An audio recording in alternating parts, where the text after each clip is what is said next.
On the team itself, I mean, I know the team for Thursday night's game will be much changed, but for the game at the weekend in particular, would you guys take Kasper Schmeichel at the firing line? What?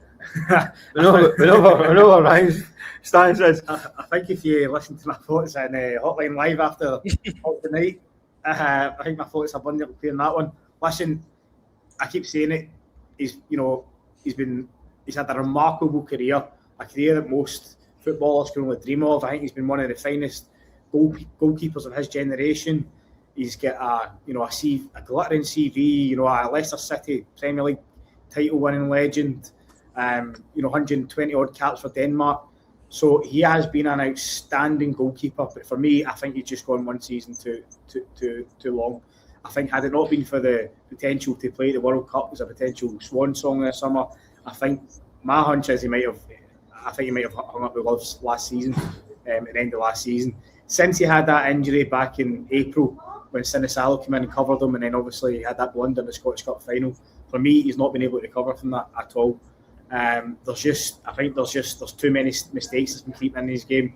I think you're looking at least 10 or 11 mistakes this season, which I think it's unacceptable for a Celtic number one.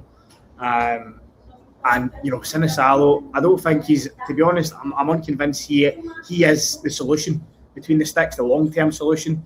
I think he was brought in on the promise that he could potentially take over the gloves from Schmeichel when he retires and succeed him between the sticks, but I don't know. I think he's still got a bit to prove in that front. But he is a Finland international.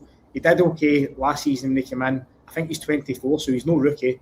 For me, he must be sitting there thinking, what is it going to take for me to get my chance? And I get it would be a massive gamble throwing him in at this crucial period of the season, and I wouldn't be surprised to see him handed a start against Stuttgart on Thursday night. But for me, I just don't think Kasper Schmeichel, even his distribution, which which has always been one of his greatest attributes, his distribution is just so sloppy now. I don't think he commands his area. I think his reaction times are far too slow. I think he clearly has an ongoing shoulder issue because he's been taking injections. Whether that's impacted him diving low to his left, I'm not sure. Only he can tell us that. But for me, I think, I look at it across the city last season. I know it wasn't much to play for, but Barry Ferguson changed Jack Butland for Liam Kelly. And Butland, no matter what he says, probably benefited from the time he had on the bench, basically just to recharge and get himself together, basically give him a kick up the backside. And I think Butland's probably one of Rangers' better performers this season. So I'm not saying drop Schmeichel for the entire season, but I definitely think he could do with a spell out. And the big question is whether you do it in this crucial run of games. For me, I would, because I think there's a mistake in him. See, the problem is that you mentioned Jack Butland. That was form. I don't think this is form. Kasper Schmeichel. I don't think you look at the goals he's seen. He's not spilling things or running through his legs or. It's all things. It's mechanics. It's body mechanics. Yeah. It's his feet not moving quick enough, not getting down quick enough. His reactions for long range shots. These are things that his time is catching up with him. I think Ryan's right. I think it's an ideal chance to put in Sinisalo in Stuttgart this week.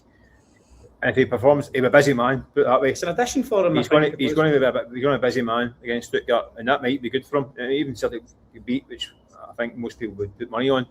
If he does well, it might be the springboard into the game. He played at Ibrox last year. Sinisalo, a couple of things this season. I saw him at Livingston. I thought he was a bit shaky, but he's done all right at times. This should be a big opportunity for him against Stuttgart. Get in, do the business, and if he does, I think Martin will get.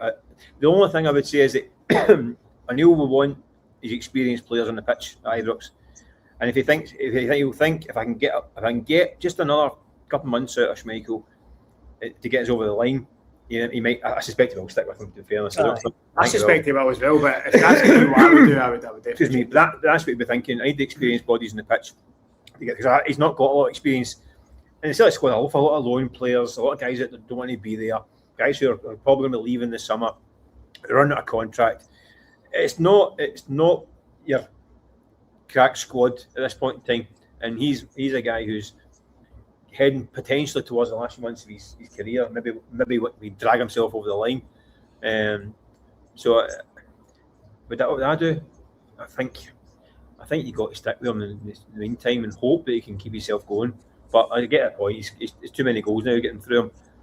If you're playing against Celtic, you just think shoot edge of the box. I mean, that's it. Have a shot and you get a chance to hit the back of the net. Mike, you and I were at the game on Thursday. How many times did Stuttgart just look up and launch a shot? Well, the 3 shots and goal are 3-1 up at one point. That's what I mean. Yeah. So the opposition know that he's vulnerable. Yeah. So, I mean, it's getting to shockers as well. It's getting to the stage now where you hit an effort on target and it's most likely going to be in the back of the net. I mean, what do you think, Dan? Do you think you should stick a twist? Well, look, I kind of, to be honest, he's got the experience, and you said, Ryan, kind of sticks in my head. I don't know if Sinisalo is the answer. And Schmeichel, for all his faults, he's made a lot of faults, as you say. He has actually still pulled off a couple of really good saves in recent months. There was one at Tynecastle, there was one late at Falkirk. I just think maybe it's the wrong time to take him out. But look, I couldn't argue if he was taken out. Yeah, but it's a big decision. There's plenty of them to be made this weekend. But I think what Mick says is spot on. I think realistically, I don't expect him to be dropped. I think Sinisalo will get his chance on Thursday, but I think on Sunday, Martinelli will go with the most experienced team. Especially if he's got a kid at centre half. Not a kid. You're going to have a defence centre half pairing which you probably never played with one another before as well, going to an environment like Ibrox. So I think for that reason Schmeichel will start. But for me, at Sinisalo, he must be wondering what he has to do to get a run in games. It's a double-edged sword Celtic as well, because you can see the defence has lost a bit of faith in the goalkeeper as well. Yeah. And he's never been a goalkeeper that came for cross balls anyway, but you see him getting a bit deeper. And by getting a bit deeper, you're inviting shots for the edge of the box because by nature you're sitting off it. So it's a kind of catch-22. What I will say is, and I have mentioned it, I think Martin Hill's mentioned it in his press conference, but Schmeichel clearly is nursing an injury, an ongoing shoulder issue, and he has been taking regular injections to deal with it. So, by the way, he deserves credit for that. You know, if he is playing through the pain barrier, fair play to him. Well, he's not trying. Chuck in goals. He'll be disappointed at his end. He's set such high standards throughout his career, and he'll be as disappointed as anyone at his form. I'm sure he'll be determined to bow out in a respectable fashion, but it's just unfortunate where this season's unfolded for him.